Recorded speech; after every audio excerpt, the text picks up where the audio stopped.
Ngayon, magandang gabi sa ating lahat, lalong-lalo na sa ating mga kasamaang patriotics, mga nationalists, na mga tunay na makabayan at nagmamalasakit sa ating bayan at mamayan. Hindi man tayo mga politiko, pero ang puso natin ay nasa mga tunay na Pilipino. Maraming salamat po mga kapulisan na mga magigiting na nagmamasid ng kapayapaan dito sa nagaganap na sentimento ng mga tunay na mamamayang Pilipino na apektado sa sobrang kakurakutan. Ako ay nandito isang OFW advocate, retired, veterans na rin po. Kung may veterans na mga sundalo at pulis, may veterano din po kaming mga nasa sektor ng OFW. Ferdinand de los Reyes po. Kahapon naman po, galing ako sa BMW, may tinulungan tayo, pero hindi ko na ipapayag dito. Ang gusto ko lamang pong malaman, kaya ako talaga porsigidong dumalo sa event na ito, upang questionin ang legality na ginawa ng mga congressman na bumoto na masuspinde ang isang magiting at makabayan at makatao na batang-batang congressman, Kiko Barsaga. Siya po ay sinuspinde ng 60-day suspension ng kanyang mga kapwa kongresista. Ang tanong ko, ito ba talaga ay nakabiolate sa Code of Ethics? Dahil kung sa Code of Ethics wala po akong nakikita na unethical sa pagsasabi ng katotohanan at pagpapayag ng sobrang kurakutan sa gobyernong ito. Asa ng ethical manner doon para isuspinde ang isang tao na nagpapayag lamang ng kanyang pagmamalasakit sa kanyang inang bayan? Dahil ito po ay hindi na usapin ng politika. Ito po ay usapin na ng ating bayan at mamamayan.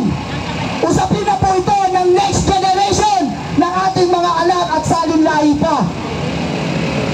Masyado na pong namumulitika ang gobyernong ito. Napapabayaan na ang tunay na problema ng ating bansa. Kaya kayo mga congressman na mga super buwaboy at buwaya at baboy sa kapal ng balat, nasaan ang inyong puso para sabihin yung unethical ang ginawa ni Congressman Kiko Barsaga? Nasaan? Yan po ba ay meron kayong katibayan? Maipapakita nyo ba sa amin na naghahalal sa inyo ang katibayan na yan ay against sa ethical standard o ethical manner? Meron pa kayong circular memorandum na magpapakita sa amin na legal at pagsuspindi nyo kay Congressman Kiko Barsaga na nagsasabi lamang ng totoo at nagpamalasakit sa ating inang bayan? Bakit hindi nyo suspindihin ang mga isiniwalat nila Diskayna, nila Sargent? Bakit hindi yung mga yon na na-involve sa korupsyon, na-involve sa ghost project ng flood control, na kung tutuusin ang sinasabi ninyo na crimes against humanity ang ginawa ng Pangulong Duterte? No! Big no! Ang crimes against humanity ay ang mga namatay, sobrang namatay dahil sa kapabayaan ninyo.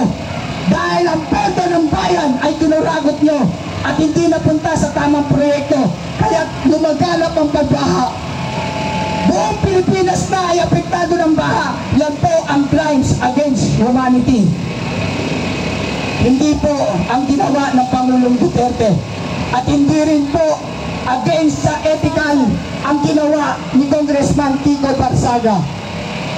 Sana naman kayong mga congressman, mga senator, kayo ay nalaldan hindi para magpayaman lamang, kundi pagyamanin nyo ang buong Pilipinas, hindi ang mga pamilya nyo lamang. Nakakapanggigil kayo mga congressman, senator. Binigyan kayo ng pagkakataon na maluklok dyan upang paglingkuran ang bansang Pilipinas. Subalit ano itong aming natuklasan? Mali-maliit ang mga pera. Sa buong building nakalagay ang pera. Ano ibig sabihin yan?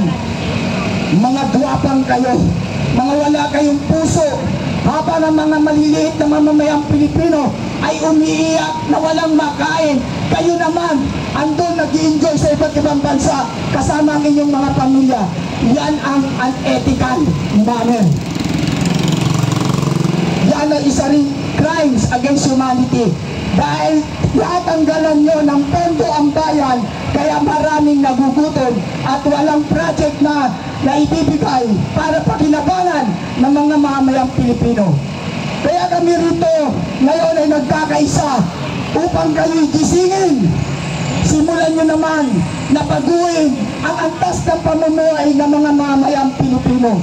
Huwag lamang ang inyong mga bulsa at ang inyong mga pamilya. Alam ko, malalakas ang loob nyo na suwayin at gumawa ng hindi tama dahil meron kayong kakampi sa tuwing darating ang eleksyon, ang smart magic. Yan ang inyong kakampi at yan ang inyong sinasagdalan. Kaya sobrang kapal ng mga pagmumukha nyo na pagnakawan ang bansang Pilipinas o ang gobyerno. Dahil pagdating ng halalan, money lang yan, mamamagic na naman ang resulta ng halalan. Ganyan kayo kasama, mga congressman na kurakot. Hindi naman kayo lahat ay mga kurakot. Meron dyan ilan-ilan na talagang nagsiservisyo at naglilingkod. Subalit, pinagkakaisaan nyo. Isa naman prueba, ang pagsuspindi nyo kay Congressman Kiko Barsaga ay isang pagsupil sa kanyang karapatan. Sayang, may kakampi na sana ang mga mamamayang Pilipino. Subalit inyong tinatanggalan ng karapatan. Mga congressman, sana naman maisip nyo ang tunay na kalagayan ng ating bansa. Wala na kayong ginawa kundi puro hearing, puro politika. Wala na kayong inisip na development sa bansang Pilipinas. Hindi nyo na ginawa paunlarin ang bansang Pilipinas. Kawawa ang next generation sa ginagawa nyo. Kaya sana naman, habang hindi pa uli ang lahat, gumising na kayo mga congressman na buwaboy. Buwaya sa kapal ng balat. Baboy kung lumamo ng pondo ng bayan. Sana maawa kayo sa mga mamamayang Pilipino na sobra-sobra na ang kahirapan. Wala man lang kumokontrol sa inyo sa mga presyo ng bilihin. Wala man lang sa inyong kumokontrol sa presyo ng pagtaas ng kuryente, pagtaas ng tubig na bayarin. Wala.